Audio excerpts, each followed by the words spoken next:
اللهم ارحم أمة سيدنا محمد اللهم انفعنا بما علمتنا وعلمنا ما ينفعنا وزدنا Bismillahi jami'i syuruti lan kalawan ngelindih ing sakabeh pirang-pirang syarat wa kadza fasikun wa jahilun fil aswahilan iku kaya ikilah istilah utayong kang pasek lan wong kang bodoh ing dalem monggo kaul as Kutu ucap insun lawi do'adaf azakatin ilal bawati sudiqa biyaminihi lamun ngaku ya si wong Ingawakan zakat maring bugot maka dan benerken ya si wong kalawan dan sumpah wong O jizyatin atawa Ingawakan upeti fala sudiqa ala sahih ingat semunggu kalsa Wakadzalan iku kaya ikilah jizyat kharajun utawi kharaj ila sahih dalam munggu kalsa kharaj ing dalam munggu kalsa Ya sadaku pihadin lan dan benarkan ngasiwang dalam had Illa yasbuta angin yang tetap ya had Angin yang tetap ya had Bibayinatin kalawan saksi Wala azhara lahu lan narana nadapak iku mawujud lahu kada ada fil badani ing dalam badan Wallahu alam utai Allah iku kang maha uninga Utai Allah iku kang maha uninga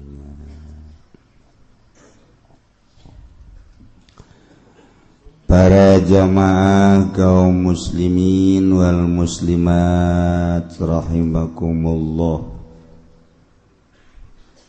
Alhamdulillah kalayan kersaning Gusti Dina minggu ieu urang masih keneh dipaparinan nikmat ku Gusti Allah nikmat sehat, nikmat afiat, nikmat panjang umur, leuwih-leuwih nikmat anu bakal mawa urang kana kanikmatan hakiki. Ialah nikmat iman, nikmat Islam. Ku nikmat-nikmat etalah urang bisa berbakti ka Gusti Allah Subhanahu wa taala di antarana urang bisa kumpul sabihara-sabihari sakumaha biasa urang ngayakeun rutinan ngaji saminggu sakali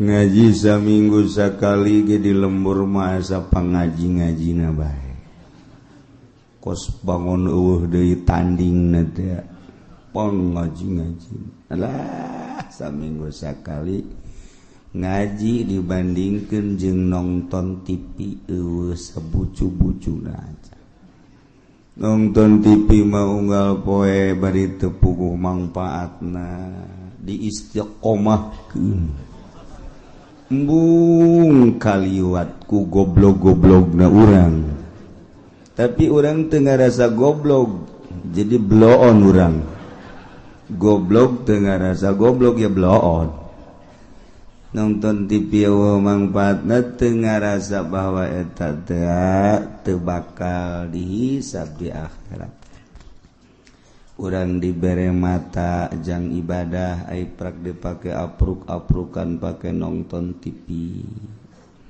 apruk-aprukan neulean HP gambar dina HP na aya gambar jahea mending mun ngarakeun geus kolho puisan geus ambalaya tapi gambar jahe aya ke deres jahe urang dalam negeri mah luar negeri bule aya di HP-nya na blow on jasa teu make kutang deui situ Allah karim da ieu lah sing hararade urang hirup teh sakadar nungguan pae anu milu jeung urang penutupan pengajian teu milu ku ari ngamimitian pengajian sabaraha salila bulan puasa ge kula nyolateun deui aya nu geus teu diijabah nu jauh teuing atawa waktuna isuk-isuk embung hees mah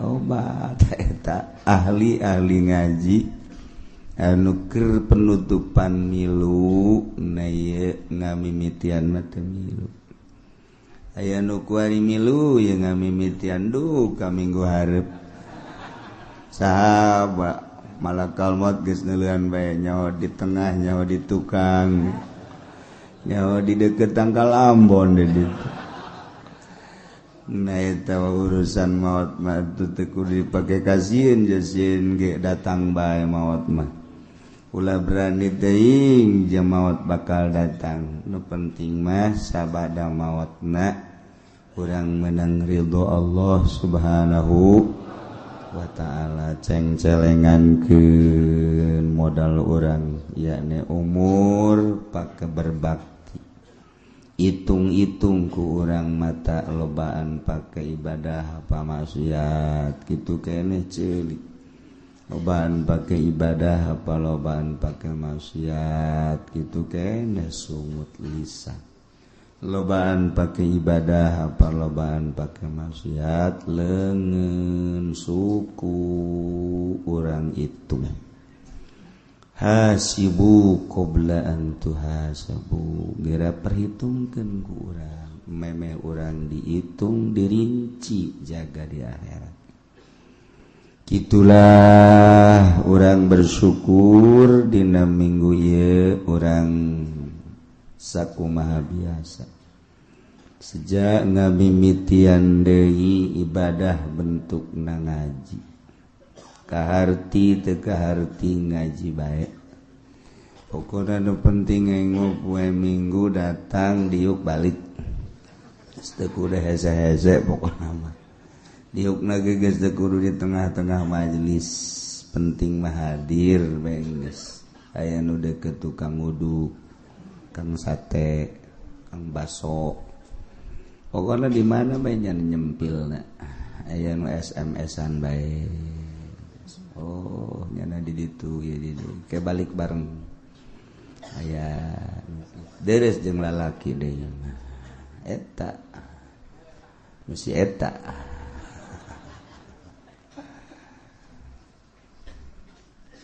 ternyata sanggeusna ku urang dianalisa ibadah urang di jero bulan Ramadan teh alhamdulillah aya peningkatan nu tadina urang teu tamat Al-Qur'an di bulan puasa mah alhamdulillah tamat aya nu teu bisa namatkeun tapi ngadengekeun mah ngadengekeun aya anu tamat 2 kali sabulan aya nu tamat 3 sabulan puasa teu pohara aya anu 4 kali wih lain lalaga bahkan aya nu laporan ka kula alhamdulillah kiai cenah kula sebulan puasa tamat 10 kali masyaallah bagus jasa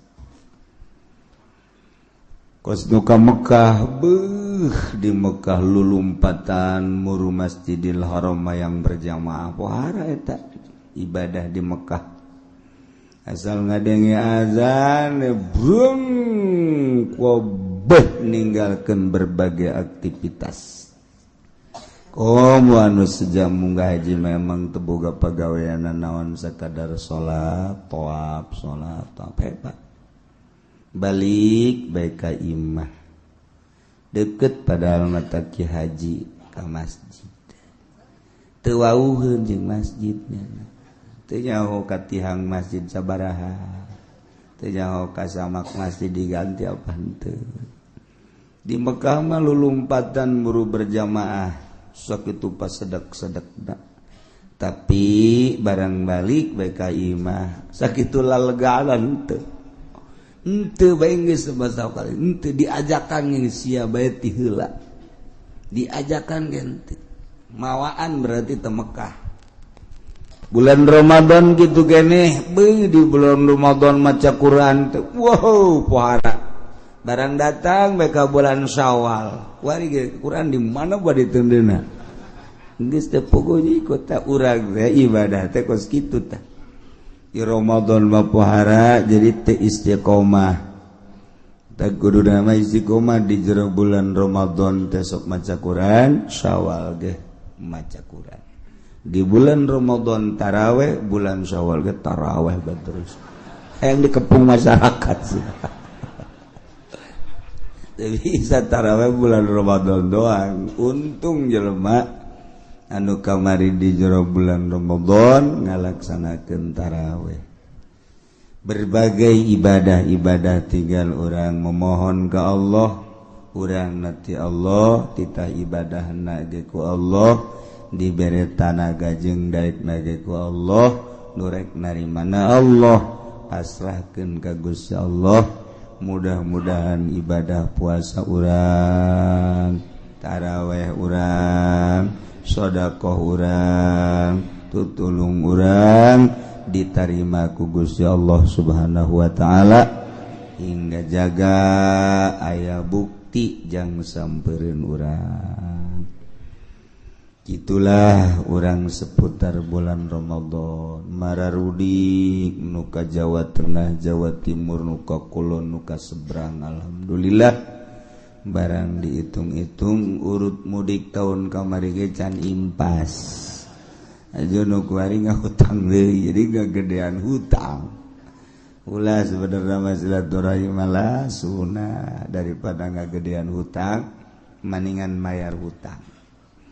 Kurang mati balik malah jang silaturahmi atau silaturahim ngahutang ulah kudu nama orang pas ini jeung pamajikan neng tahun kamari orang mudik ka Jawa Timur tahun ieu mah urang ulah mudik duit nu aya urang pake mayar hutang bae talamun saluyu mangeuna enggak tetap harus mudik aja bagaimana juga ini kan setahun sekali. Kalau enggak udah cerai aja wah. Ambalayah ya urusan tuh.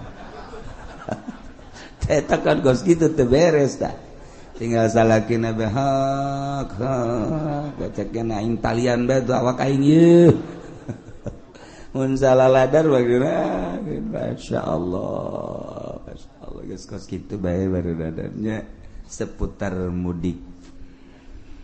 Nu jelas silaturahim urang ge mudah-mudahan ditarima ku Gusti Allah sehingga ngajadikeun tali persaudaraan antara urang jeung dulur-dulur urang, urang jeung tetangga urang, urang jeung guru-guru urang sehingga sakumaha wau urang di dunia kayak di akhirat ge wau eta wau terus. Di dunia lamun urang ngosok babaturan jeung tukang anu kotok di akhiratna ge nu ditiangan eta bae. Eta bae terus di akhirat teu bisa di dunia teu wau jeung kiai di akhirat ngawauhan moal bisa. Sakumaha urang teu wau jeung tukang ngadu kotok di akhirat hayang wau teu bisa. Al arwah junudun mujannadah ruh eta lir teu beda jeung tentara. Sakumaha tentara grup-grupan sakumaha tentara sesuai jeung balok-balok baret hejo baret beureum bintang hiji bareng hiji jeung bintang hiji bintang 2 ngahiji jeung bintang 2 bintang 3 ngahiji jeung bintang 3 bintang 7 ya para ruyeng eta hiji ya tah jadi urang di dunia jeung saha kawau jeung saha babarengan di akhirat ge eta deui bae juludun mujannadah masyaallah. Kuari urang sejak di jero hate urang dek ngamulayan ibadah ka Gusti Allah sakumaha biasa ngaji selain minggu di lembur masing-masing ge digiatkeun pengajian-pengajian nu di masjid di mushola di majlis taklim mulai dikosongkeun lantaran serangan-serangan di luar kuari pohara jasa. Wahabi terus-terusan ngalengitkeun kunut ngalengitkeun usolli riweuheun Wahabi mah aya nu kunut padahal di pasar Kemis bageus teu kudu diriweuh-riweuh boro-boro kunut subuhna henteu teu kudu diriweuh-riweuh nya kudu ngariweuhkeun kunut atuh subuhna ge geus henteu bejakeun ka Wahabi udah jangan bingung-bingung gitu pangkas dengan subuh-subuhnya bingung nama subuh geus urang mah teu aya subuh isuk-isuk lain dina waktuna. Ditanya ku urang sia salat subuh isuk-isuk jipan aing hees. Pan hees mah teu wajib salat.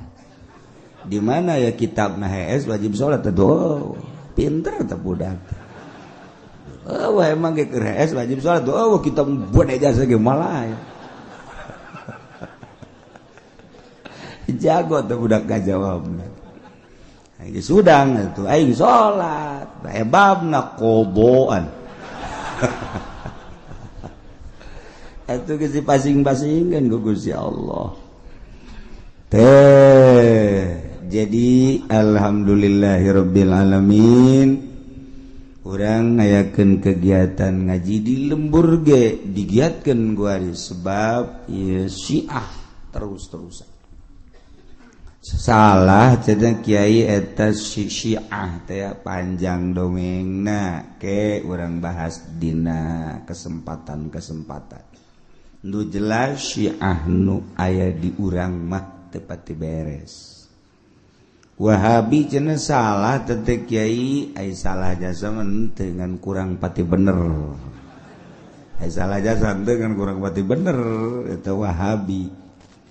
Naye sing hade di urang mah Tangerang, Bogor, Serang, Pandeglang, Rangkas Bitung, Lebak termasuk alhamdulillah Sunni yakni ahli sunnah wal jamaah solid. Aya ge pepeletekan Wahabi Muhammadiyah Persis lah teu dianggap aya kosnu eueuh. Geus direncanakeun deuk asup ka wilayah provinsi Banten serangan Wahabi jeung Syiah.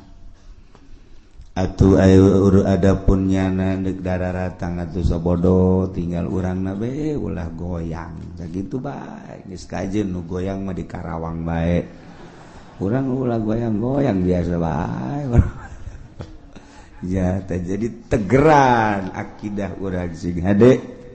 Anak urang sing hade, incu urang sing hade, urang mah nuturkeun guru urang nuturkeun guruna, guruna nuturkeun guruna sampailah ka para tabiin, sampailah ka para sahabat, sampailah ka Kangjeng Nabi Muhammad sallallahu alaihi wasallam. Ulah pungkal pengkol sing hade geus puguh kitabna.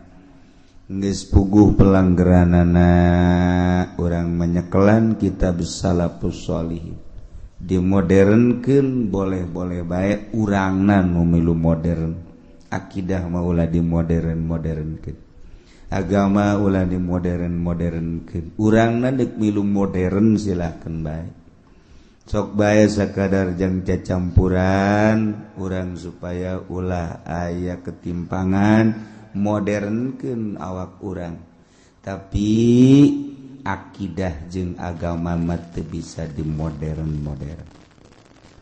Akibat dimodernkeun Quran dipotong-potong ayatna anu masih keneh bisa dipake nu teu bisa dipake kunyana disingkirkeun. Nah eta kos karar itu kan teu beres. Antak sing hade Islam datang ke Indonesia dibawaku para wali Allah bentukna ieu kos urang kos ahli sunnah wal jamaah di luar negeri mah geus dirarobah walaupun negara Islam tapi geus berubah urang lamun deuleu di Yordania lamun beja di Turki ku ari geus teu puguh kitu keneh di Tunisia kitu keneh di Maroko padahal negara Islam tapi geus berubah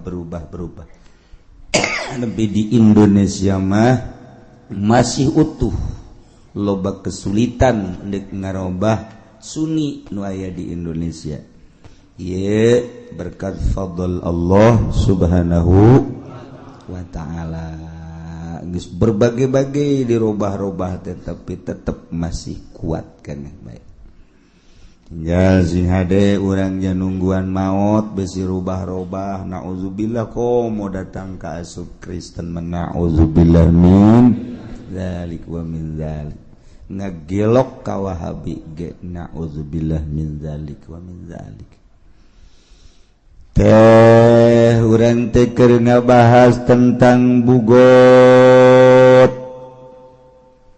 tentang pemerintahan anu teu disetujui ku rakyat atawa pemerintahan anu keur didemo ku rakyat maka di tengah-tengah nyaritakeun bugot ki musannif hadzal kitab nyaritakeun tentang ngadirikeun negara ngadirikeun pemimpin di negara urang mah negara Republik Indonesia demokrasi tetap kudu aya pemimpin presiden ngaran nu alhamdulillah mimiti Bung Karno kemudian Bung Harto mantas Soeharto sakedeung B.J. Habibie tas Habibie teka caritanya na kuar di mana ayana kuletik meureun teu kanyahoan ganti mantas Habibie ku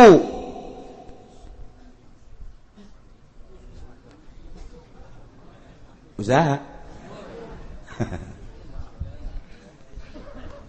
geus ku Gus Dur Megawati kemudian atuh SBY ku ari mah presiden urang dek kukumaha ge tetep presiden urang eta teh dek pantes dek teu pantes presiden urang adalah Jokowi kudu diakui eta presiden urang dek kukumaha ge atuh dek kumaha deui sakitu ge deres bisa seuri keneh artinya presiden urang eta kajeun kukumaha ge presiden urang dirasakan kurang setelah ganti presiden, weh, dolar naik melambung. Perekonomian kuari keur ngarayap. Perpolitikan urang mun nyaho di jerona bakal sieun. Ngan lantaran teu nyaraho biasa bae urang. Nu mantak aya bagus teh urang bodoh teh. Jadi tenang-tenang bae urang teh ku bodoh padahal di jerona mun dideuleu ku urang aya naon sih di Indonesia lantaran kok prajurit Amerika turun ku ari aya di Bali kok Cina bercokol di urang kok aya di negara Timur Tengah nu ka urang kok aya sababaraha pemimpin nu asup ka negara urang aya naon di negara Indonesia ieu dek dikumahakeun jeung dek dikawanakeunana urang teu nyaho bodoh ngaranna ku bodoh jadi tenang kalem-kalem bae urang bodoh teh atuh salat ge bodoh mah tenang bae Allahu akbar kumaha teh kumaha lah mun ditanya Allah mah nyahoan ieu beres luhur teh jelema kos kitu eta atuh emang bisa ada sakitu atuh kumaha geus teh diutar diatur deui urang papan salat teh mimiti ngatur caina wuduna ieu bener apa henteu cai sah teh dipake wuduna terus make syarat terus make rukun beres wudu kemudian salat make pakaianana nu kumaha di samping jang nutupan aurat adab-adabanana lantaran ieu teh pan dideuleu ku Allah pantas apa henteu sih menghadap ka Allah model kos kieu aing ieu diperhitungkeun ku urang henteu make lepis los make lepis make kaos hideung pet dikatukangkeun salat Allahu Akbar beres geus lah cenah kiai ka Allah mah nyahoan ieu nyaho aing ge naon bedana sia jeung kenek nu mundurkeun mobil ieu beda tuh sia hareup ka Allah kata Allah mah teu kadeuleu ieu kumaha teh sia mah teu kanyahoan ieu ku teh sia mah sakitu ayana tuh kitu bae tapi lamun urang bisa ndeuleu make mata hate ngadenge make ceuli hate isin salat model kos kitu teh henteu mah teu nana adab nu eueuh ieu tak urang teu perti kunaon eta bodoh ku bodoh tenang-tenang bae biasa bae nanti sholat likum beres ngarokok geus teu babacaan teh lah tulis Allah mah nyaho nya dalil ngan eta dong Allah mah nyaho masalah bodoh jadi tenang geus di akhirat daga atuh nu bodoh ngaranna ge tenang bae kana mah di akhirat kalem bae dah mantep ngeunaheun jadi bodoh al-amila madzhabalah nu bodoh geus teu puguh nyikut nanti tepuku jukit kumaha madhabna bae kadang kos urang kos ahli sunnah kadang kos Muhammadiyah kadang kos Persis kadang-kadang kos itu tuh bodoh ngaranna gitu eta bodoh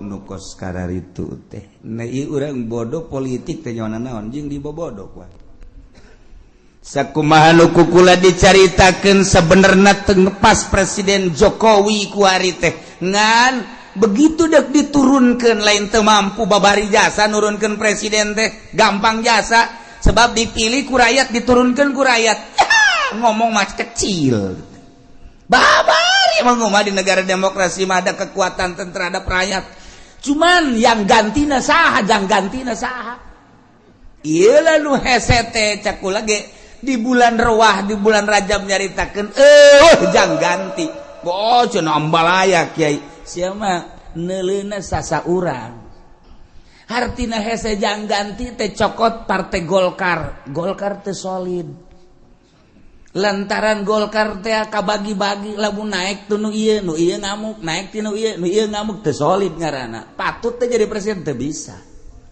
kos kitu sok kudu diterangkeun bae an jadi dosen sakedeung ieu lah ngaranna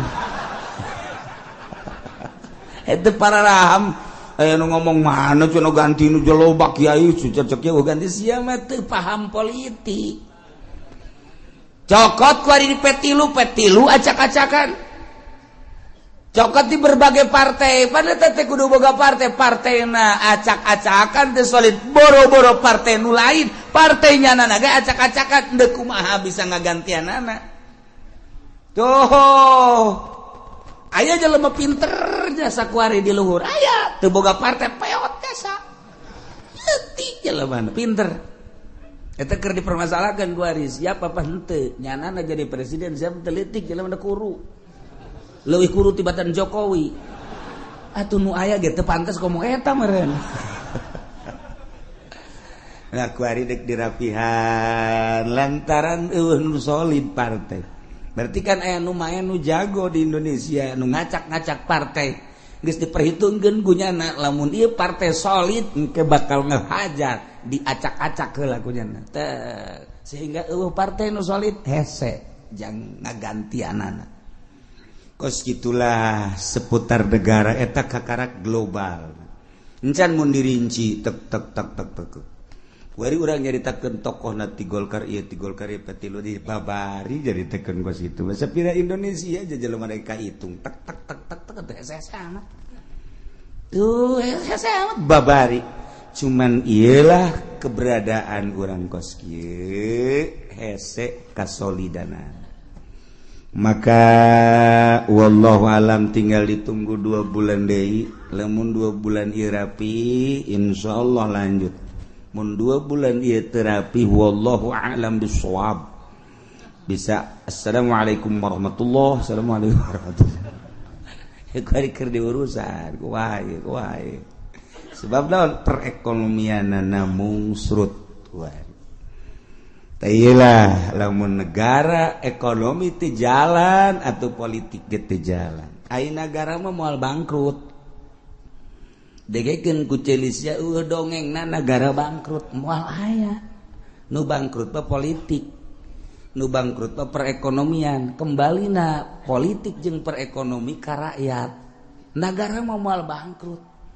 Nu mantap moal bangkrut atuh jelema titah malayar pajeg kabeh deuk bangkrut kumaha. Negara mana nu bangkrut eta mah ngomong doang negara bangkrut negara bangkrut moal aya setungtung aya presidenan aya kepala negaraan negara mana bae moal bangkrut nu bangkrut rakyat negara mah moal bangkrut ya kurang kuari malayar bae duit da ka mana udah ditanyakeun goblok tama kumaha kepala negara tama kumaha gubernur kumaha bupati sia mah mayar bae adapun ka mana kumaha aing goblok meureun sia mah ulah ngomong ulah nanya pan mah kitu amat jadi bupati ulah nanya pokokna mah sia mayar bae wae ka ditu nama engke aing naek ku sia pilih deui bego meureun sia ieu si sia teh bego aing kabehan seakan-akan seperti kitu negara urang demokrasi apa lain wallahu a'lam pilih aing mayar pajak sia ka aing adapun duit deuk ka mamanana ulah hayang nyaho sia kumaha aing ji bupati kieu urang teluh bae yuk teluh mendingan ge kena bureuteu ieu beteungna ieu ulah kitu cek yeuna ieu udah bener di urang je APBD entah gerang sabaraha kota sabaraha di gubernuran sabaraha ieu teh pan rakyat teh bodoh teu nyaona naon ieu ku teu nyaona naonna tentrem teu nyaona naon ku teu nyaona naon teh jadi tentrem bupati ge tenang kalem biasa bae ge teu isinin kapagi jeung rakyat teh bupati salah teh isinin kapanggih jeung rakyat bupati bego meureun mah ya tuh rakyat ge bego ieu geus ieu mah bego jeung nu bego masalah bararego kabeh tah kan seperti kos kitu tah ieu cerita nagara kudu aya pamimpinna ieu nu dicaritakeun ku urang milih pamimpinna kudu make syarat 10 hiji syaratna jadi presiden jadi gubernur jadi bupati teh kudu musliman agama Islam nomor kedua mukallafan kudu mukallaf ulah edan ulah budak leutik tilu huron kudu merdeka ulah abid opat zakaron kudu lalaki ulah cewek 5 kudu bangsa Koresian eta teh hartina mah nu boga pemikiran nu kuat nomor kagenep ka-7 kagenep adlan kudu nu adil boga pertimbangan secara syar'i nomor ka-8 nomor ka-7 mujtahidan kudu anu mantap ijtihadna otakna brilian nomor ka-8 sujaan gagah jadi pemimpin mah ketika aya nu neko-neko nyana dihareup kan gagah ngaran urang jadi boga pemimpin puluh ya pleter resep nomor ka-9 zaroin nu ngabogaan pemikiran anu istimewa cemerlang lantaran ieu teh negara di jero negara luar biasa jelema teh lobana berbagai-bagai keayaan kehidupan manusia nu aya di negara tah kalangan elit kalangan setengah elit kalangan anu non elit rakyat jelata ieu kan beda-beda eta teh kapan di bawah naungan presiden carana kumaha jangan majukeun kelas elit carana kumaha jangan majukeun kelas tengah elit kumaha jangan majukeun rakyat eta teh kudu boga pemikiran anu cemerlang zaroin wasamin jeung kudu boga dedengean ulah torek boga presiden torek hese ngabasorin jeung boga dedelan wanutkin jeung boga ucapan bisa ngomong etalah syarat jadi pamimpin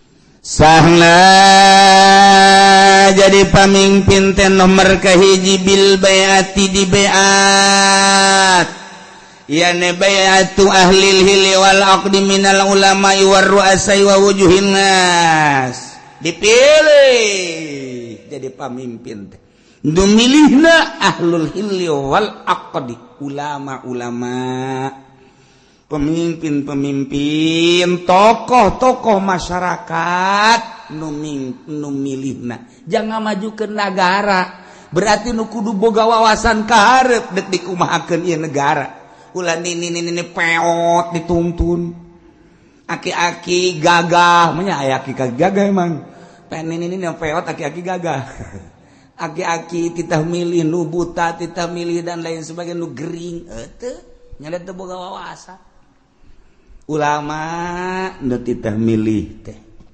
jeung ulamana lain ulama Golkar ulama bangsa disugak sogok ieu mah ulama nu boga wawasan kaharep ieu nu milih teh jang supaya engke nagara dek dikamanakeun dek dikumahakeun pemimpin-pemimpin kitu keneh tokoh-tokoh masyarakat hasilna karak engke saha anu terpilih jadilah presiden di beat dipilih ku urang kabehan nomor kedua jadi pemimpin teh bistikhlafil imami ku dijadikan khalifah ku seorang imam seorang presiden ngajadikeun khalifah lantaran nyana geus kolot daya pikir geus kurang nyana nyiapkeun jang pamimpinna nu geus digodog ku nyana geus dipersiapkeun jang mimpin negara dikamasankeun ka para tokoh tanya tentang politik tanya tentang ekonomi jeung budaya coba ge nyana geus mempersiapkeun ieu lah tokohna saksian ku para tokoh di urang memeureun di parlemen nah ieu lah kula dipersiapkeun maka saat ieu kula ngalimpahkeun kawalagan kula wah naon kitu ngaranna jabatan kula terhadap seseorang nu ku kula dipercaya ieu lah makanya na mundur ieu naik atawa nyana wasiat mun kula paeh ulah kasasaha jabatan teh ieu bae sipulan Sayyidina Abu Bakar Siddiq radhiyallahu an nyana geus wasiat kula maot pemimpin ulah sasaha deui ieulah Umar bin Khattab geus ketika Sayyidina Abu Bakar Siddiq maot geus teh kudu hese deui langsung Sayyidina Umar naik nomor kedua nomor katilu ieu nu ku urang keur dibahas wa bistila'i jami syuruti sah jadi presiden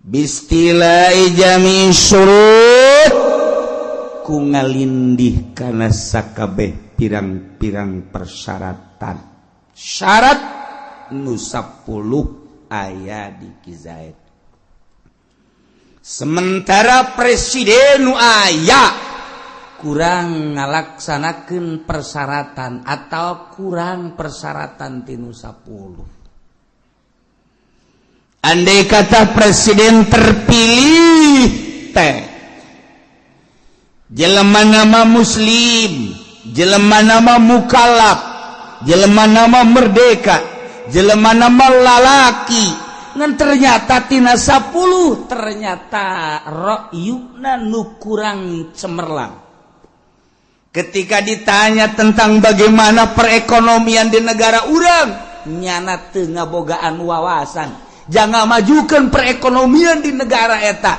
sementara aya batur nu hebat khalid misalna anu nyana siap untuk mengatur tentang perekonomian jeung perpolitikan dibandingkan nu terpilih jeung nu ieu hebatan nu ieu nyana ngayakeun kukumpulan mun di urang mah eta demonstrasi teh melalui kekuatan rakyat menjadi ujung tombakna adalah mahasiswa untuk digulingkan presiden terpilih lantaran geus mempersiapkeun calon presiden nu leuwih hebat istilah ngaran ulah digulingkeun mah digulingkeun tapi calon presidennya can aya engke keberantakan negara menang negara teh anu mantak teu meunang dipimpin ku budak leutik lantaran budak leutik mah teu bisa mempersatukeun bangsa.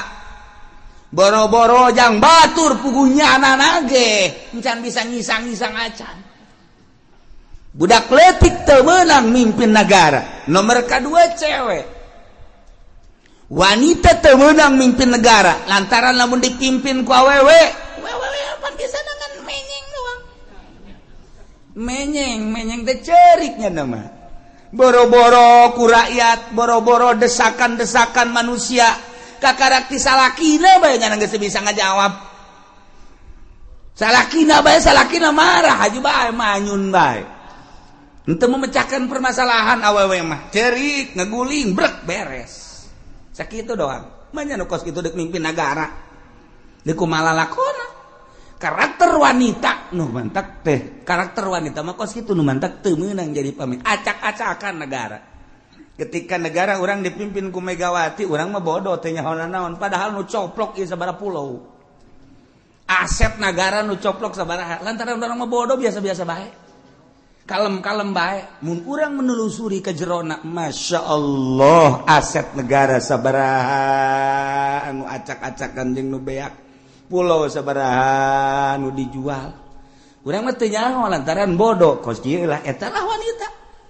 lamun urang nyaritakeun tentang keberadaan negara urang dipimpin ku Soeharto mah biasa bae hutang bisa ditutup dipimpin ku Bung Karno mah komo maju negara teh rarasaan urang mah teu maju padahal maju komo dipimpin ku Belanda mah leuwih maju. Lamun urang nyaritakeun kemajuan negara Indonesia dipimpin ku Belanda jeung ku negara urang ku urang masing-masing kemajuan ku Belanda. Aya jalan kereta nang Belanda nang urang mana? Aya jalan nembus rodi kerja rodi baheula oh jalan provinsi nang Belanda nang urang mana? Malah kuari mah dijualan nang urang mah. Ayo coba tah aya bendungan 12 pintu 12 sadane nang Belanda. Nu di Bandung itu bendungan nang Belanda. Kabeh ieu teh aset-aset nu aya nu di urang nu digunakeun urang nang Belanda nu urang nang urang mana? Baheula Belanda nyieun jalan kereta, Belanda nyieun jalan, Belanda nyieun irigasi, Belanda nyieun berbagai kitu jembatan-jembatan eueuh anu songhek saeutik negara urang. Sugan gunung songhek henteu. Sugan hutan songhek henteu. Kuari urang geus naon nu dibangunkeun gunung Sararohek. Sararohek kuari gunung sohek, hutan sohek, laut sohek. Bari can aya ieu mana bebeunanganana. Ieu keur carita perbandingan, berarti kemajuan dipimpin ku Belanda. Mata geunaheun keneh di zaman Belanda daripada di zaman urang kuari. Lamun deuk caritakeun maju, bebeunangan urang mana? Nyieun jalan kuari. Dari anyer penarukan nang Belanda di hasil urang mana hasil urang ayo coba jalan nu belah ditu aya dek dijual nu belah ditu aya jalan geus dijual digantikan kuari urut jalan urut irigasi kuari jadi pabrik lain kegedean jalan lain nambahan jalan malah jadi pabrik sabaraha jalan nu leungit nu dipake pabrik. Ai pabrik jang kepentingan saha? Kepentingan rakyat sejenak jang itu. Ai jalan terus ke anak incu. Anyar penarukan eta teh jalan teh di zaman Belanda datang ke bapak kolot urang, bapak urang datang ke urang bisa merasakan. Jalan kereta Jakarta Surabaya nang Belanda urang bisa ngarasakeun kuari. Hasil urang mana? Urang lamun keur carita perbandingan oge nya kieu maning bikeun di ka Belanda tangkorak sia baru lagi orang merdeka hayang kan iya geus si kemerdekaanana teu mampu orang teh nah urang mah sararohek toh lamun urang nyaritakeun tentang perjuangan Bapak kolot urang baheula murigat bulu urang Bung Karno Bapak kolot urang ditahan disiksa diseret eta teh memperjuangkeun bangsa jeung negara hayang hengkang Belanda ti negara urang 3 abad setengah ngajajah urang supaya leuit jana urang teh terus berjuang saya aya babur runcing golok geus lain golok seukeut golok tarang hau maka berjuang di negara urang teh demi bangsa jeung negara supaya anak urang geus urang kos kieu supaya anak urang kan kitu ngaromongna ge anak incu urang supaya ngeunaheun nyana memperjuangkeun coba ye ketika Bung Karno tangkap ku Belanda jeung Ki Ahmad bawa ke digu langsung diasupkeun ke penjara sapoe 2 poe 3 poe paneta di penjara teh Belanda mah lain maksud menjarakeun dek dibunuh dengan tidak diberi makan dan minum 3 poe geus leuleus ngomongkan Bung Karno ke Ki Ahmad Kiai rasanya kita mati ini di sini. Tidak usah ngomong begitu cek Ki Ahmad. Mati urusan Allah.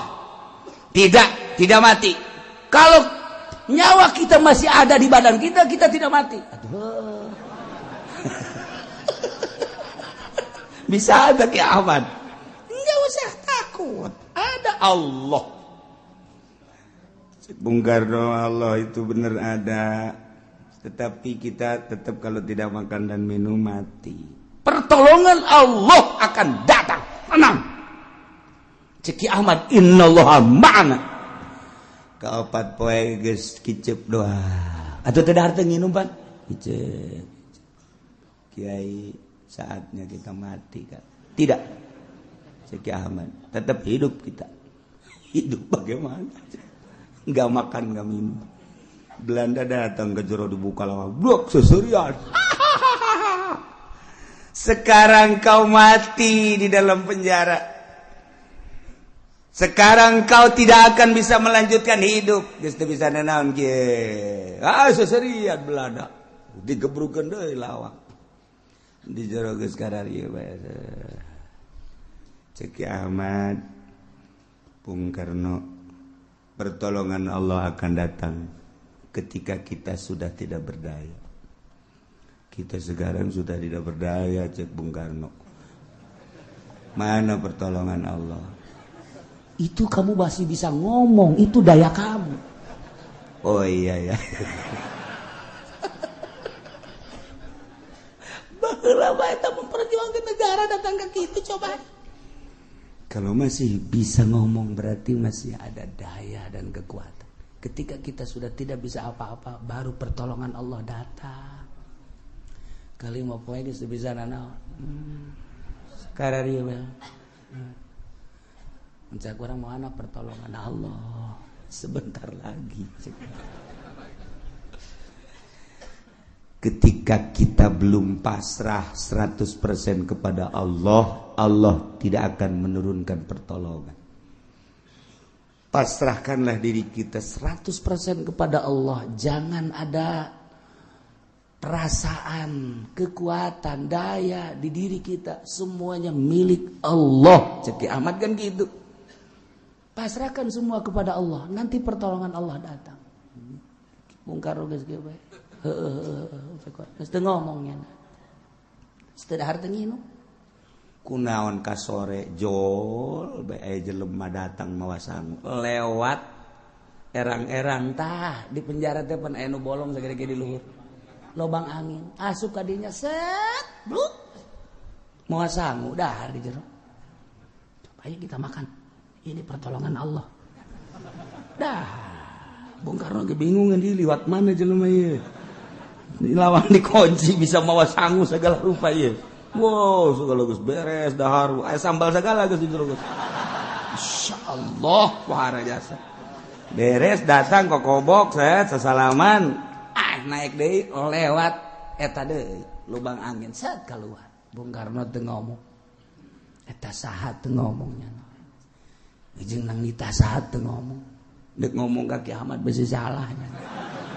Secara kanan bae di jero. Kiamat be ada kiai ulah apa kita besok ngaji mingguan di dia ngajina hikam teh. Ya Allah ya Rabbi. Geus rada aya tanaga teh poe eta. Isuk datang deui lewat eta didelegeun bae ku Bung Karno. Set datang deui. Duhar mantep. Pohara jasa. Nah, hari ke-6, hari ke-7 mah datang deui. Ka-8 tetep nanya Bung Karno. Siapa sih? Jangan tanya. Tuh bener bae ceknya. Aing carekan deh. Tuh bener aja saat-saat kos gitu tuh bener nanya. Pertolongan Allah nanti setelah kita keluar baru saya jelaskan. Masya Allah. Tak eta teh bisa datang lewat eta kan jelema kiai. Datang ngosang. Hari ke-8 ke-9 Belanda mawa itu tempat mayitnya naon Kurung Batang dianggap pae kan. Jangan pakai gue jangan mau Kurung Batang buka begitu buka blok nyara kerkarari ada apa cak Belanda ini bukan orang tutup lagi siapa tutup Belanda ge nah itu guys dianggap pakai hasil hirup kayak gagah jasa tutup sekian bukan orang ini nah seserian dia ada di jero duaan bae Belanda sieun jeung ka urang cek Ahmad teh padahal urang ge sieun gayana cek negara dek jadi pemimpin negara pohara jasa digencet kapan didigul teh tapi kan meleset jelemana blok ka Jakarta nu digencet nama hanya tangkal cau coba eta bisa kos gitu nah setelah diperiksa dek di bredel kieu dek dipaehan mesti siapkeun tadi mah Kurung Batang kuari mah stem dek disiapkeun begitu asup ka dia langsung tembak bae geus Belanda orang jelemana milu keluar jalan nu tadi set berangkat kabeh Belanda kaget kemana bingung Belanda yang bisa keluar lewat lubang itu mah bukan orang setan Belanda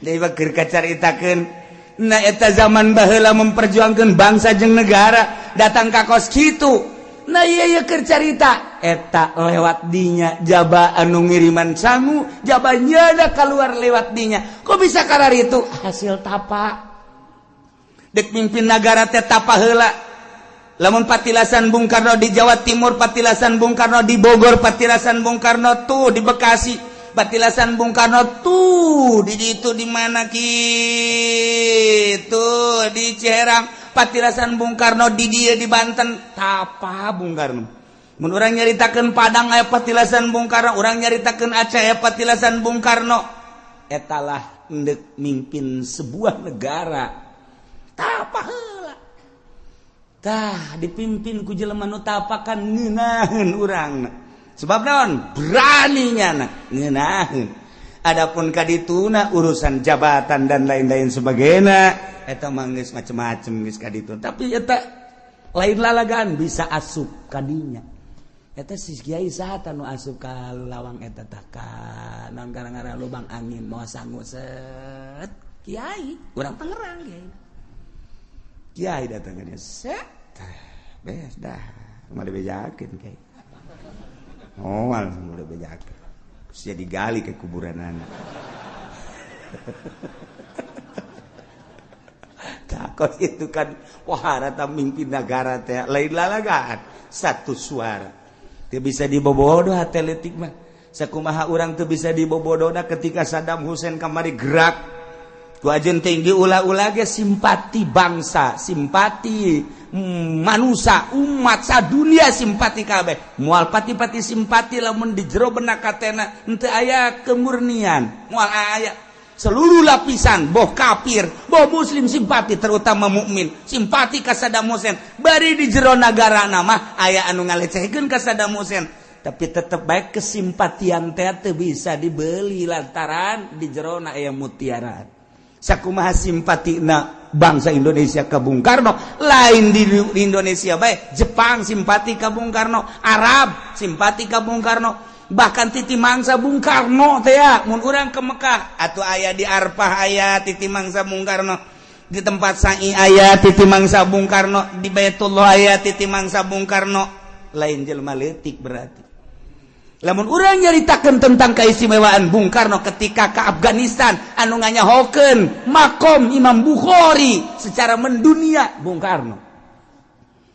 Jehe lain lalagaan tak orang lamun nyaritakeun sejarah kan teu dipuat. Aneh nu dipuatna hanya nu nakal-nakalna bae. Cinta wanita lah nu dipuat teh. Tentang KPKI-an lah nu dipuatna, kepositifadana negara jadi merdeka hanya sakitu bae. Lain-lainna teu pernah dipuat. Ketika Bung Karno diundang ke Afghanistan, gideg Bung Karno karena dibutuhkan wawasan Bung Karno di Afghanistan Soviet, maka Bung Karno siap. Yang penting tolong carikan dulu makom Imam Bukhari di mana. Setelah ada nanti saya ke sana. Atau pansanagara neangan makom Imam Bukhari. Begitu datang ke itu salah cek Bung Karno, bukan itu makam Imam Bukhari mah. Yang ini nunuduhkeun Bung Karno. Lain jelema leutik Bung Karno teh nu mantek mun nyaritakeun Bung Karno moal anggeus-anggeus. Dijore-jore Bung Karno simpati bangsa jeung negara tetep bae. Di PKI di lain bae cekate lain bae eta mah sekadar sebuah sejarah anu bisa diplesetkan. Hate leutik bangsa tetep lain Bung Karno seorang waliullah. Hese deuk galeungitkeun ka gorengan, deuk galeungitkeun kabagusan Bung Karno supaya jore teh hese. Sakumaha hesena urang deuk kabaguskeun Pak Harto hese bae. Hese bae kumaha meureun eta mah. Kumaha meureun kajen dibagus-bagus ge teu daek bagus bae. Hese bae. Lain kaayaan buktina tapi di jero benak hatena. Anu padahal di akhir nama Pak Harto ge bagus di akhir nama. Yang sepanjangnya ngajawab teu bagus, hanya detik-detik terakhir nu rada bagus. Rada bagus teh rencanana. Tuh, Gus Dur dijore-jore eta tetep bae. Nu kamari anti Gus Dur, nu kamari ngajorekeun Gus Dur, nu kamari buta ngabuta-buta Gus Dur. Kuari mawaan zarah nyana nu untung. Nyana nu untung. Nu kamari ngaula-ula, ngang buta-buta je Gus Dur ya. Kuari yuk kita zarah yuk gesan je. Tolol teh jelema. Teu bisa dibobodoh, artina hate leutik namanya nyana ge ngabuta-buta ge eta mah ngan sakadar muatan. Gan sakadar aya kepentingan ketika berbicara dari hati nurani nyana ge mengakui atau boro-boro di dalam negeri luar negeri di Amerika sorangan mengakui keistimewaan Gus Dur, di Jepang, di Arab, di berbagai mau di Mesir jeung di Baghdad mah atuh ngaistimewakeun ka Gus Dur. Adapun jelema nu ekstrim atuh sepanjang masa kitu bae. Mantek urang wari-wari mung magahan ngaji ulah dianggap bahwa ka urang teh haju manut kabeh, ka urang nurun kabeh. Di satu kangen malobaan kenana tersebut biasa bae. Atuh antepkeun ke kanyahoana mah jadi akhirat ieu. Tu urang mah urang bae ngaji bae hayu. Nu ngomongkeun nu nyaci maki nu anu emang teu kadenge ku ceuleuh aing teh kadenge. Atuh karajen ke buktikeun di akhirat. Je, perang sana tah. Atuh hayu bae urang ngaji bae geus pokona mah. Masya Allah. Kurang lamun nyaritakeun kaagungan Allah ketika Kangjeng Nabi diangkat jadi Rasul. Eta teh dulur-dulur nama anti ka Kangjeng Nabi. Tatangga nama anti tapi urang jauh mah urang Madinah nyambut kana karasulan Kangjeng Nabi. Lamun urang nyaritakeun kuari atuh sarua bae. Kuari teh jelema nu simpati ka dieu bae ka pengajian ulah kakulana ka pengajianana nu ti Serang tu Pandeglang, ti Jakarta, Bogor, nu ti Tasikmalaya. Aya anu ti seberang sagala, tapi di sekitar nama biasa ngajebian atuh masalah. Masalah tuh nyana-nyana urang-urang engke kanyahoana mah jadi akhirat ieu. Jahat leutik namanya lagi ceurik. Emang teh ceurik-ceurik kata leutik lah mah. Kok ku nyana henteu milu? Aya muatan di jerona ego di jerona. Antepkeun rugi-rugi nyana, untung-untung nyana. Urang mah ngaji bae. Jangan ngajina ge lain hayang maca kitab ieu mah lain. Ya hese macik mah hese. Nekna itu imah ngawuduk we pokona geus titik. Tapi lain eta ngaji teh neangan file maca mah bisa, kadang nyurah bisa. Itu kene anu teu bisa ngaca kitab lah ngadengekeun bae. nu dibutuhkan mal lain eta naon nur ilahi nu nyulusup ka jero dada nu teu bisa dikasab ku urang salat bae kadang teu bisa aya nur ilahi urang teh zikir bae kadang nur ilahi mah teu beunang tetapi ku ngaji babarengan jeung jelema loba didinya aya wali didinya aya malaikat anu bawa nur ilahi gimana cenah walina ulah yang nyahos nya mah bisa mengaji ngawuduk balik geus aya eta nu mahal mah mantek cek kamari cek Habib Lutfi cek Habib kadang-kadang nur ilahi itu datang lagi ngurutin guru di situ ada nur ilahi kadang-kadang lagi ngehadam ke guru kadang-kadang lagi silaturahim ke guru kadang-kadang lagi ikut ngaji jadi kita sholat kita zikir mah kadang-kadang sulit tapi ikut berjamaah dengan dia seselaman dengan dia tiba-tiba ada nur ilahi emang kos gitu nur ilahi mah rahasia Allah dibikeun ku Allah ndudik dibikeun ka hamba Allah dirahasiakeun ku Gusti Allah eta nu mahalna ketika orang anti cilaka ujian eta lah hijab. Nah, nu dibutuhkeun teh nur ilahi mah engkena urang tas ngaji kok jadi tentrem nur ilahi. Urang ngaji coba di pendopo jeung kiai carita politik, carita ekonomi. Oh, hebat jasa. Datang ka imah puyeng. Lain lalagaan puyeng. Tapi ketika urang datang ka dieu, tak atawa ka pengajian nu lain, beban naon leh. Pokona mah kiai aing mah teu hayang wauh jeung kiai, nu penting mah aing mah jeung tukang sate beh heula wauh, oh masalah. Wauhan kana jeung si eta daripada jeung oh masalah. Datang ka imah tentrem amat. Nu matak tentrem meuli satena 2 bungkus, Pak. Kalem. Mahal. Katentreman eta lah nu mahal. Salat jadi meningkat, salat tambah khusyuk. Emang ngahusukeun ku, Pak. Di khusyuk-khusyuk urang moal bisa ja khusyuk mah pamere Allah. Ketika orang nyampur jeung nu bisa khusyuk kadang khusyuk aya ketika orang nyampur jeung ahli makrifat urang aya faed ngaranna luluberan ti ahlina nyurup ka urang eta nu mahalna jeuh tuh ngaji na baja hararese emang kumaha gitu ngaji urang ngaji di pondok 15 tahun 20 tahun gitu bisa-bisa tuh komo mingguan bisa naon tuh ngaji kos kitu parangsana bebari meureun ngaji tapi tah nurut ilahi mah kos kumaha barang ngaji tak Masya Allah horenganan kreditan tehara aing lamun isuk paeh berarti ninggalkeun hutang sedangkeun lamun aing paeh boga hutang roh mal bisa ngajawab kapeu di jero kuburanan timbullah nyulusup nur ilahi set mun aing isuk paeh kumaha tuh rugi amat hanya sebuah mobil Avanza, hanya sebuah mobil Kijang.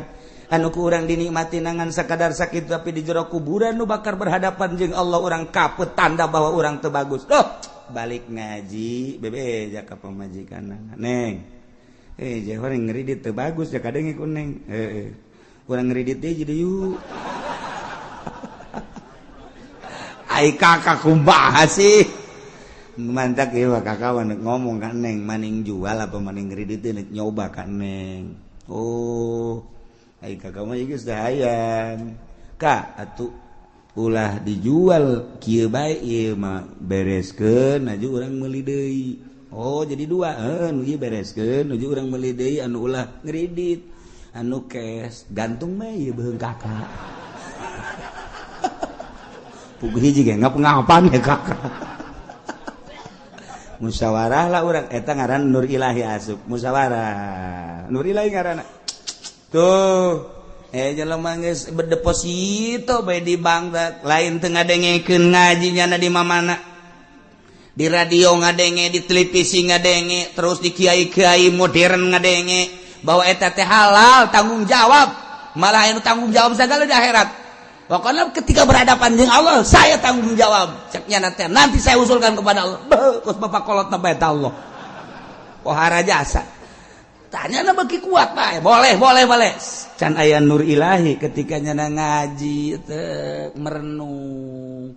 Atuh gagah nur ilahi memang kumaha gitu. 1.000.000 kali gurunya nang geus tiditu asup ka jero hate. Nang Allah kan nur ilahi. Buah ieu nu bener mah. Asana salah aing deposito si itu kurang kumaha ngadalil jeung asana teu beres didongkrak ku nur ilahi gagah nur ilahi mah kajeun ku kumaha gesanlah depositona sieun kadengekeun ku kiai tulah jangan takut enggak lah saya pokoknya mau udahan aja nur ilahi lamun geus nancep ka dieu boleh lalagahan nu mantap kiai wani hudang jam hiji aju mandi aju ngalawudu aju salat padahal mah tunduh aya naonan aya nur ilahian ente mah nur ilahian barang neuleuh jam hiji simbut di ka dieu bedana aya nur ilahi jauhan geus kitu mah ulah hese-hese ge bae lah cenah jam 2 mah rada deukeut ka subuh hudang jam 2 ke bae 2:30 tolol teh coba diengke-engke bae kunya na ge engke naon eta eueuh nur ilahian ai kiai nu hudang ti beuting mandi wudu salat ko berani padahal mah tunduh aya nur ilahian gagah nur ilahi emang kumaha gitu nyulusup ka jero hate nu kadeuleuh hanya Allah alam akhirat nu kadeuleuh ngeunah naon sih di alam dunia ja urang geus hees bae ti leuleut datang ka kuari mah nya diteruskeun bae tolol-tolol teuing si awak ja ti baheula hees bae urang ja kieu-kieu bae perubahan amat isi awak teh tah ai eueuh nur ilahian mah tetep bae lonceng tinggal lonceng malah mah bel beker teh dikeriningkeun hudang dipencet teh badeng sia padahal mah nang nyana blonte nang nyana yang hudang jam 1:30 nang nyana supaya ngerining diteuleun dicelik hudang 1:30 goblok gadeng sia SD nur ilahian mah capek kajeun kuku lagi hese berat tapi aya nur ilahian kadang-kadang meweh beker hudang tek jeung sudang teh lah di deuleu can waktuna pareman besi gandeng geus nyanana mah hudang eta aya nur ilahian pokona mun aya nur ilahian mah geus moal kabetrak kajeun kumaha ge kajeun cak urang capek-capean atuh henteu bae sep nyulusup ka jero teh cet urang emang nur ilahian aya urang ge kahijab lantaran Allah nyieun kangjeng nur Allah ieu mah keur carita sompralna ya Jabir hei Jabir awwalu ma khalaqallah pangheulana nu diamel ku Allah ismi min nurillah awak kula tina cahaya Allah Jabir pangheulana nu didamel awak kula ku Gusti Allah tidak nur Allah ya cek Kangjeng Nabi kakarak dirinya summa kadituna karak marane ti nur kula jadi urang kabehan aya nur Kangjeng Nabian dek kafir dek mukmin kabeh ti nur Kangjeng Nabi jadi aya nur Kangjeng Nabian awak urang teh ngan urang teu bisa ngabongkar nurna kahijab ku poswan kahijab ku sekupi kahijab ku pendopo kahijab ku gubernur kahijab ku cinta-cinta jabatan dunia etalah nu ngahijab nur Kangjeng Nabi urang mantak etalah nu kurang dek disingkapkeun melalui sorangan hese ku ngaji kadang kasingkap tet nyingkap teh apa aya nu nyingkap ngahaja awe ge aya nu kasingkap ku angin teh urang neuleuh we kasingkap jadi urang neuleuh kan beunta urang ge sarua bae nah aya anu emang nyana nyingkapkeun sorangan beda deui tah ieu mah ku angin mah urang ge asana betah urang ge malah mun bisa mangahadorotan angin sing gede gitu. Eta kasih gabung angin karena ngongkong. Nah, iya sarua ya ketika orang ngaji, guru bisa kadang nyampaikan Allah anu mere nyingkapkeun zat jaheueus sakan Allah kadeuleu sakan akhirat kadeuleu mahal eta. Tuh keluar we kadeuleu Allah set neuleuh bae awewe katutup deui. Barang neuleuh jahe eueuh teh nu tadi teh eta. Indahan nanya jahe kemana pulangnya ke Cikupa saya ke Cikupa iya. Saya sendiri bonceng mantas ngaji ngabonceng jahe nur ilahi kemana itu nur ilahi sebareres jeleman iku mah nyaritakeun doang emang anu kitu ulah loba omong pokona mah kitu bae geus pokona mah cak anu ngabonceng sial teh kieu nyahoman ulah loba omong asana anu bebeja anu bebeja ulah sok sieun anu bebeja teruskeun bae engke asana nya minggu haleup moal ngaji sanunitas yang ngaji ka dieu yang kita henteu nah wabistila ijabi syurut jadi menguasai ngalindih kana sakabeh persyaratan nyana bisa ngagantian presiden.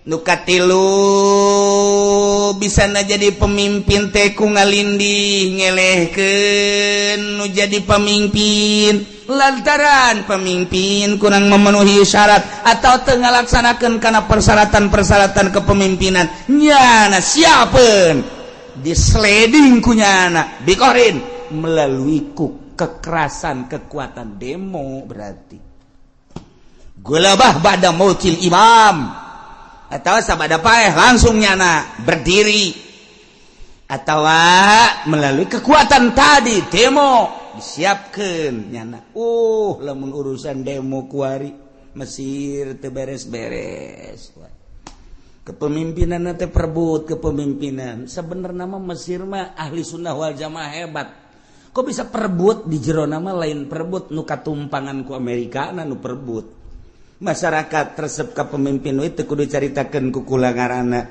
ieu ditumpangan ku Amerika ditangalindih sementara masyarakat anti ka Amerika salilana kitu bae atuh pilihan masyarakat elehkeun deui ku ieu mah dimodalan ku Amerika gulingkeun deui ke pemimpin ieu masyarakat teu resep kanu ieu nyieun deui pamimpin gulingkeun deui datang ka kuari teu anggeus-anggeus kuari aman melalui serangan ISIS Masya Allah terus-terusan ISIS hayang menguasai dunia terus asup deui kuari ka ditu ka naon kitu ka Turki ISIS geus dipersiapkeun deuk asup ka urang ka Indonesia ISIS geus asup geus aya mata-mata agen ISIS di Indonesia teh geus aya nu kamari mah dicaritakeun eueuh kuari mah geus aya waktu kerame-rame agen ISIS di Indonesia encan aya kuari mah geus aya mantak dicoba melalui Papua belum ISIS nek ngamuk mantak tenang ditentremkeun bangsa Indonesia kiaina habibna kabeh nanti dulu sebab naon sekedar orang membalas gampang sebab orang mayoritas gereja nu aya di orang beleuman ku orang gampang jeung jelema-jelemana belum menang orang mayoritas Islam mah tapi lain eta bendera nu diacungkeunna di Papua deuleuh heula apakah bendera Katolik apa bendera Kristen apa bendera Yahudi deuleuh sebab aya nu ngacungkeun bendera di dinya lah kekhawatiran mentok turun kabeh penggede Indonesia langsung datang ke Papua tenang di urang ditenangkeun sebab naon terselidiki di urang geus aya agen ISIS mentak di urang melalui Syiah melalui Wahabi meledek diadu-adukeun udah kalem bae urang tenang Indonesia mentak cek ulah ge teu mudah terpancing tenang tentrem lamun di luar negeri ieu geus kalut di urang teu kalem tenang sebab di urang mah naranya keneh ka kiai lamun geus kiai serang geus teh mah teu nyaho hitut bau eta di urang wakos kitu bae lamun cak kiai ulah tuh geus teh narurut keneh di urang mah ka kiai sakitu kiai lagi bloon sebenarnya mah kita luturkeun bae masalah nah ieu tentrem di urang alhamdulillahirabbil alamin teu terpancing saat ieu urang teh ieu teh geus 2 tahun di negara Indonesia dipancing tak supaya kalut tetap ente aya ge letik saeutik waktu kabari di Jawa Timur letik ditentremkeun akhirna aya deui letik di Madura letik ulah merambat letik dianggapna henteu menyeluruh ieu nu digede-gedekeun tadina di Papua mah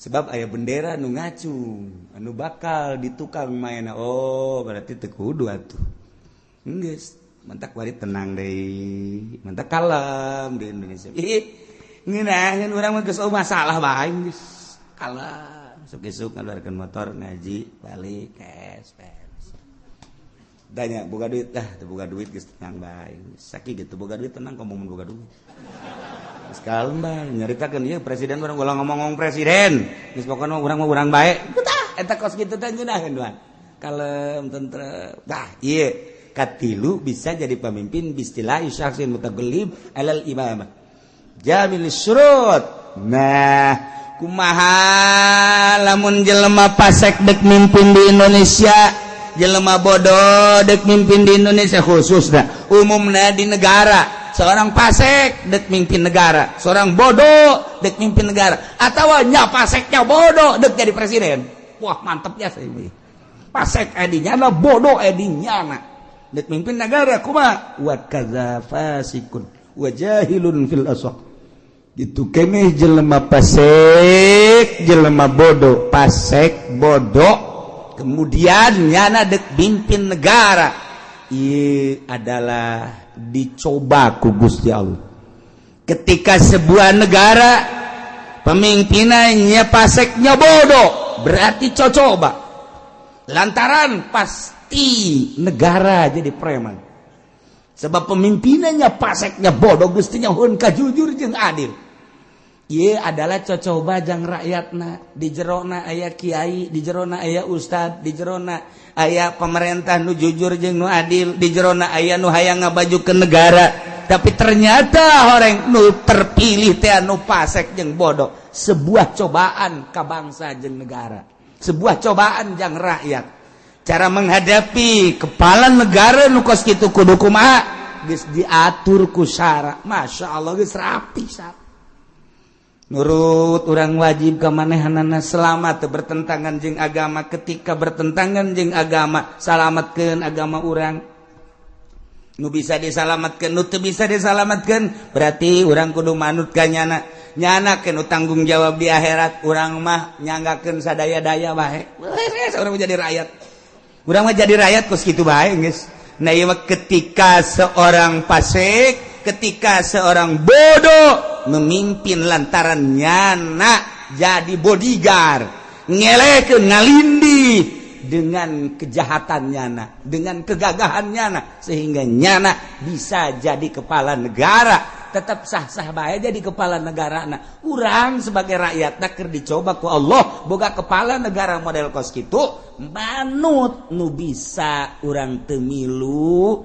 nu bakal terjadi fitnah keluar orang kira-kira kudu milu bae Masya Allah kan urang mun dicaritakeun kuari loba anu pinter nu jujur jeung adil tapi nu terpilihna seperti nu kieu sah bae jadi kepala negara sebab nyana geus kondisikeun silahkan bae walaupun kumaha ge kumaha nyana bae wa in kana asyan sanajan nyana doraka sanajan nyana memaksakan jadi pemerintah jadi presiden doraka urusan nyana urusan urang tetap sakadar manut kana aturan-aturan nyana urusan agama nu urang bisa keluar ti aturan nyana keluar nu urusan urang bisa nyelindep salametkeun diri urang Masya Allah tah kitulah carita nu mentek ayalah satu pertanyaan lawib tulian nas bi wilayati sabiin mumayyizin yarji ulil ukala awi imraatin lamun dicoba di negara pemimpinna ieu budak leutik atawa nu pasek saperti tadi nu bodoh cara tadi atawa awewe hal yang putu tasarrufuh ma apakah lulus tasarrufna tasarruf anu nu bertalian jeung syara nyana teu peduli urang kudu nyalametkeun diri urang ketika urusan kenegaraan urang kudu nuturkeun nyana mun bisa segera kudu diganti fihi waqfah kuduna eta teh segera dikondisikeun tetapi lamun teu dikondisikeun urang menyalametkeun urang bae mentak cak abah teh mah baheula geus deuk kumaha ge urang bisa salat keneh dengan tentrem urang bae urang puasa dengan tenang urang bae urang ayeuna mah bisa puasa dengan tenang urang bae adapun nyana boga urusan nyana sabodo teuing nu penting mah urusan urang bae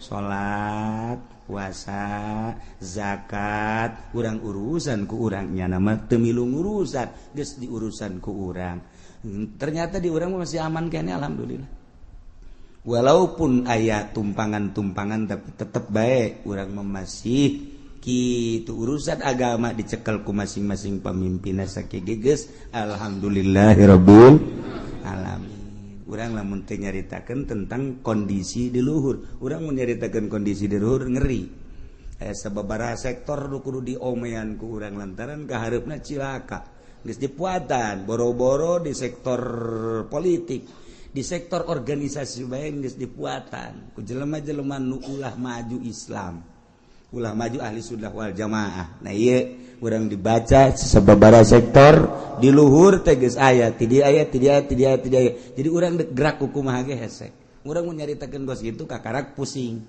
mun nyaritakeun urang di handap mah kieu pusing naon biasa bae geus urang mun nyaritakeun di luhur berarti urang deuk berjuang kumaha caritana pasti kudu neangan jelema-jelema ngaleungitkeun si eta iyalah anu nyieun pusing di Indonesia nu mentak lamun jelema nu paham kuari pusing kuari nu paham kuari pusing duh di kumaha ieu kahareupna berarti berjuangnya terus 5-10 tahun bakal berubah kahareupna mantap kuari mulayan endek rada dirobah saeutik kumaha carana walaupun ieu di sektor-sektor teh geus aya jelema-jelema anu bakal ngahalangan kana lanjutna ahli sunnah wal jamaah eta mah teori adapun kaditu nama kumaha Gusti Allah Subhanahu wa taala urang sekedar rencana tapi eta teh patut kudu diaji sakumaha rencana presiden urang tina tahun awal ieu adalah swasembada bakalna pertanian hendak dimajukeun ku Jokowi Allah lain pilihanana dipanaskeun sia ku aing deuk kumaha ngomong naon cobanya na yeuh